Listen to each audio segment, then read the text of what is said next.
আজকে আমার এই ভিডিওতে কথা বলবো অ্যাবাউট এমটি নেস্ট সিনড্রোম নিয়ে। এই এমটি নেস্ট সিনড্রোমটা অ্যাকচুয়ালি কাইন্ড অফ ডিপ্রেশন।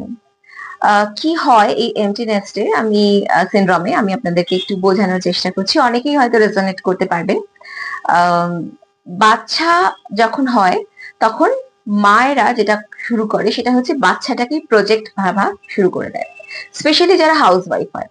আবার অনেকেও এরকম আছেন যারা চাকরি বাকরি ছেড়ে দিয়ে বাচ্চা হওয়ার পর বাড়িতেই থাকছেন এবং বাচ্চাকেই মানুষ করার পেছনে তারা পুরো ফোকাস দিয়ে দিয়েছেন এবং তারা বাচ্চাকেই প্রজেক্ট হিসেবে নিয়েছেন এবং বাচ্চাকে তারা খুব ভালোভাবে মানুষ করেছেন।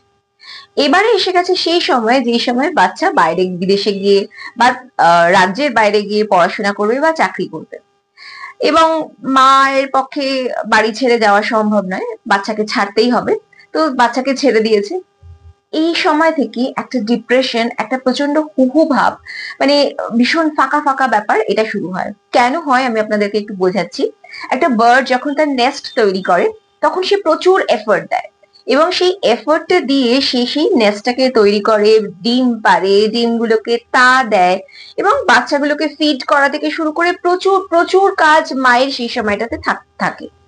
এবং যখন বাচ্চাগুলো আস্তে আস্তে বড় হয় এবং ওদের ফেদার্স আসে এবং ওরা উড়ে চলে যায়, তখন কি হয়, মাও কিন্তু ওই নেস্টটা ছেড়ে বেরিয়ে যায়।